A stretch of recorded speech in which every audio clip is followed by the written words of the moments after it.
That's more better. All right. Much more better. Jeff, you left me like no time. Sorry. You'll have Wednesday. We'll just cover a couple minutes, and we should be able to finish it up next week if we have to. Just real quick, wanted to go over the schedule for next week since it's officially the last week of class for this class. So Monday, remember, is Memorial Day, so we don't have class Monday, so don't log in. There's probably a WebEx sitting there because I just had it repeat every Monday and Wednesday. So if you get a WebEx reminder on Monday, just ignore it. Tuesday, we'll have our normal meeting time. We'll go over any homework we need to and do our group work. Wednesday, the last day of this class, we'll do some class time, and then we'll have some time to do some final exam stuff.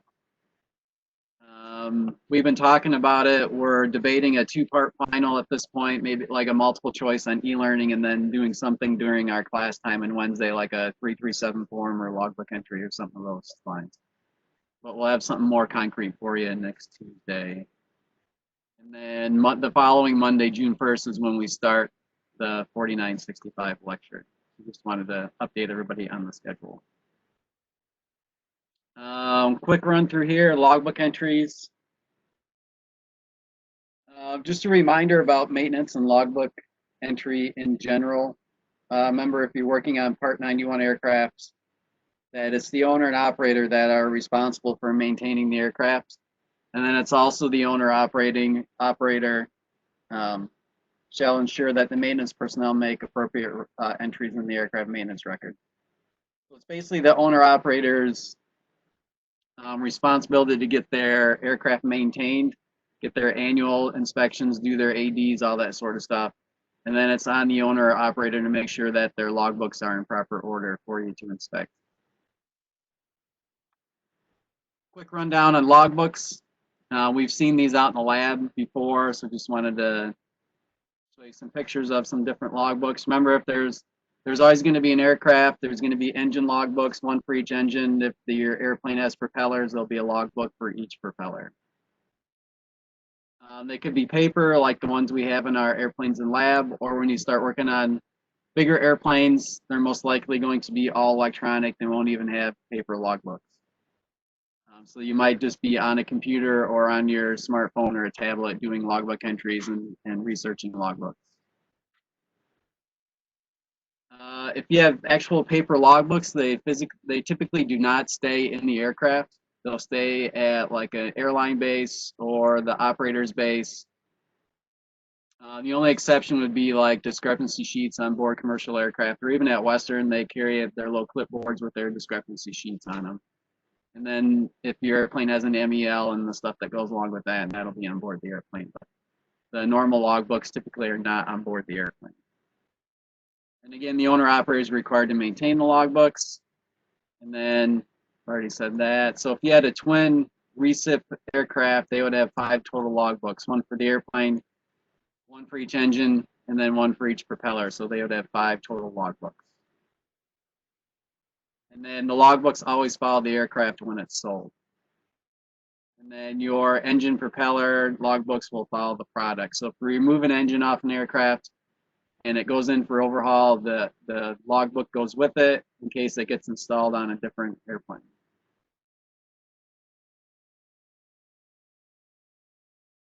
All right, so 91407 basically says that you cannot operate an aircraft after it's undergone maintenance unless it has been approved for return to service. And number 2, the maintenance record entry required by 43.9 or 11 has been made. So if you do maintenance on an aircraft, you have to do a maintenance record entry before you can operate the aircraft. What's the purpose of the logbook entry? Let's go through here. All right, so what's in your logbook entry? Some nice regs review for you for hopefully everybody's on top of the regs, and I let you got no pressure with Mitch watching you guys go through this. So 43.9, as everybody knows, is maintenance record entries. Basically saying your entry should have a description of the work performed, the date of completion of the work, So if you have multiple items you're doing on the airplane and it might take you a few days or weeks or even months, it's the last day that you completed all the work. That's the date that goes in your logbook entry. If somebody other than the person returning to service has done work on the aircraft, you can put that in there in the logbook entry. And then number 4 is your return to service. So there's the signature, certificate number, and then kind of certificate. And they, again, the signature constitutes the approval for return to service only for the work performed. So make sure when you're writing your logbook entries for maintenance, you're only writing down what you did on the aircraft and you're not declaring anything else. You don't want to do an oil change on an engine and then declare that the engine is airworthy. You didn't do that. All you did was an oil change. So break it down real quick, a description of work performed. So here's some sample descriptions, some not so good to some better descriptions. Unfortunately, when you get into logbook entries, especially on small airplanes, you might see a logbook entry and all they wrote down was change tire. So even on a small airplane, there's at least 3 tires. So you probably want to designate which tire that you changed, or if it was all of them. Other ones you'll see, all they'll put down is change nose gear tire. Well, at least you know which one it is, that they changed the nose. And then you'll see things like change nose gear tire, and then they put a part number. That's not bad. At least you have a part number to reference, and you know it's the nose gear tire. And then from there, you can get better. So you remove the nose gear tire and tube, installed new nose gear tire, Goodyear Flight Custom 3 with a part number, and install new inner tube with a part number. I would say if you did an entry like that for changing out the nose gear tire, that covers your basis for description of work performed. And then depending on where you work, they might require you to do maintenance manual references. If you work for a repair center, it's almost a guarantee. I know, Bryce, you can probably verify that at Duncan. They want you to put your references in there, working for a repair center. So in this case, you would put basically the same entry from the previous one and then put a statement, all work done in accordance with the appropriate maintenance manual, and reference a chapter in there. When you're referencing maintenance manual, remember that you have to reference the exact name of the maintenance manual. So for our 172, you just can't put 172 maintenance manual. There's probably a dozen or more different 172 maintenance manuals based on the serial number range that you're working on. So make sure you're referencing the correct one. And you also are referencing the most current revision of that maintenance manual and the chapter and paragraphs that you follow. So if you're doing the maintenance manual reference, you have to do a complete maintenance manual reference. You just can't say, I did all work in accordance with the Cessna 172 maintenance manual. That doesn't cover it. But if the company you work for doesn't require the maintenance manual reference, the one right above it is sufficient as well. And then the date of completion of the work performed, month, date, and year. Make sure your year is the 4-digit year, not just the last 2 numbers. The number 3 there is the name of person performing the work, if other than the person specified in paragraph 4, which is the sign off. I've never actually seen that in a logbook entry where somebody's different name was named in the logbook entry other than the return to service person, but there it is in the regs. Make sure you're putting your certificate number and the kind of certificate. So you would put A&P and then your 7-digit PIN. Eventually, when you get that, IA. If you have an IA, you don't also have to write A&P. The IA says that you have an A&P. If you just have an airframe or just a power plant certificate, you would write it out like that. Let me go. There you go. Don't pencil whip. There's my blurb on pencil whipping there. There you go. Let's see. Let me jump ahead here. We'll go to some sample logbook entries. We can come back to this next week, but I want to do some sample stuff here. All right. So it's common to have a combination of maintenance and inspection items in one logbook entry.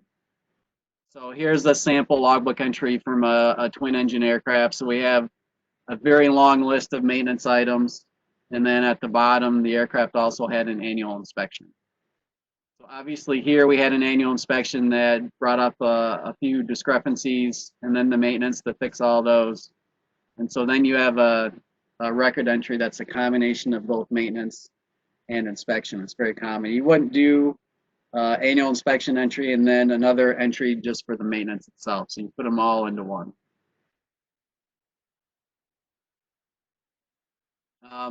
Other logbook entries, some typical engine logbook entries.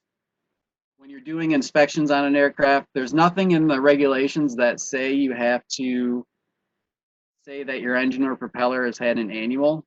There are regs that say your engine and propeller that you want to write them up as a 100-hour. But it's one of those industry things where if you look in an engine or a propeller logbook, you'll see that they were inspected in accordance with an annual. So it's kind of one of those industry practice things.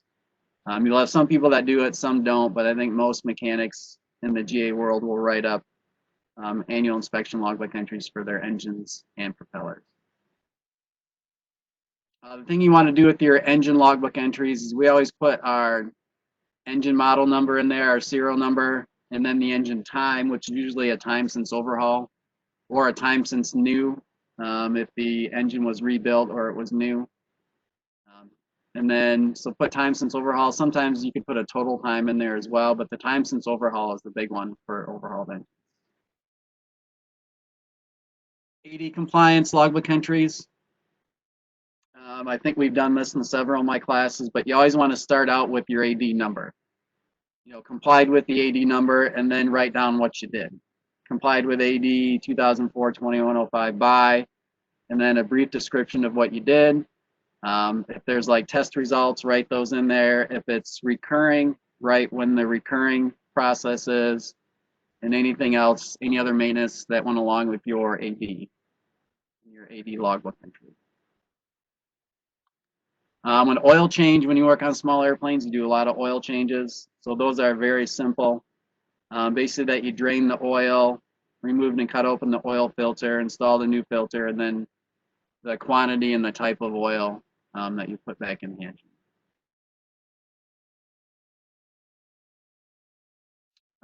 Overhauled components. So if you have an item like propeller, in this case, we've got a tachometer here that was removed and then reinstalled. We've also have a fuel pressure gauge that was removed and reinstalled. So if you're reinstalling something that was overhauled, repaired, rebuilt, and it comes back with an 8130 tag, you want to reference that in your logbook entry. Because that 8130 will describe who did the overhaul, what ADs and service bulletins were complied with while they're doing the overhaul, and so forth and so on. So you always want to reference those when you're reinstalling something that just went through overhaul. Other different ones, I had a chance to recover a handful of seats. Make sure when you're doing like seat recovering that the fabric you have has the proper paperwork and reference that in your logbook entry. You know, the fabric for and the foam for aircraft have to have fire specifications with them, so you want to reference that in your logbook entry as well. When you do a ferry permit, you actually have to write that in the aircraft logbook. Just one sentence. This aircraft has been inspected and has been found safe for the intended flight in accordance with special flight permit, and then the date of the special flight permit. So we went over a couple weeks ago about applying for a special flight permit, so you still have to put that in the maintenance logbook entry. If you're deferring equipment, small airplanes usually don't have MEL, so if you have to defer equipment, that's in accordance with 91-213D. So the example would be the air conditioning compressor's leaking, but the pilot still wants to operate the aircraft. So you can deactivate that. I couldn't find my actual logbook, so I just rewrote it. So you'd say something like disabled air conditioning compressor by removing wire from compressor clutch, air conditioning switch placarded and operative. So because 91-213D says you can disable that and then label it, and then it's properly altered. And then they can operate the aircraft without air conditioning. Let's see what else we got. Record retention. If If you look at 91-417, it details all the records you must retain. I just kind of summarized it here. Records retained for 1 year is general maintenance, preventive maintenance, minor alterations, your inspection checklists, any of those things for your airframe, engine, propeller, and appliance. The records that we consider permanent records would be total time in service, life limited part status, time since last overhaul, current inspection status, AD status, and then 337 forms. So if you have a paper logbook, that doesn't mean you throw away your paper logbook because it has a bunch of tire changes and stuff. And if the logbooks go with the airplane, it's the associated paperwork. So if there's an invoice from a tire change that's been replaced, you don't need that old invoice anymore. If there's an old inspection checklist that's been superseded, you don't need to keep that checklist anymore. So it's usually all those side items that go along with the maintenance that you can get rid of. The actual physical logbooks you obviously want to hold on to. And obviously like your 337 forms and that sort of stuff. Rebuilds. There you go, Nate. I put that one in there for you. Since we're running out of time, I wanted to put that one in there. That's one of the best logbook entries that Nate found for talking about in the regs class. I love that. Installed new CAT 03 blade prop. Test flue works nice. Good to go. Wow. Really confident in that work. Right? Yep. You want to tell it? We probably need to wrap up. I can't do a poll while you're sharing, so I'll flip things over to you. All right. Hopefully you should be able to do a poll now. Yeah, I'll do a quick poll. Nate, you want to do the joke or you want me to? On your cattle prop. I'll let you do it. You know why he installed the cattle prop? Why? Because he couldn't find the doggo prop. Come on. I leave. Not funny. You should have put that in the poll. You're gonna say something about Miyagi. Okay, the poll will be coming up in a sec. Jeremy's getting it right now. And then everyone is free to call it a day. All right, let's see what we got here. Mitch, or Terry, usually Jeremy and Nate and I all stick on for a couple minutes after. So if there's anything you want to hang out for a minute after the students log out, we can go through stuff.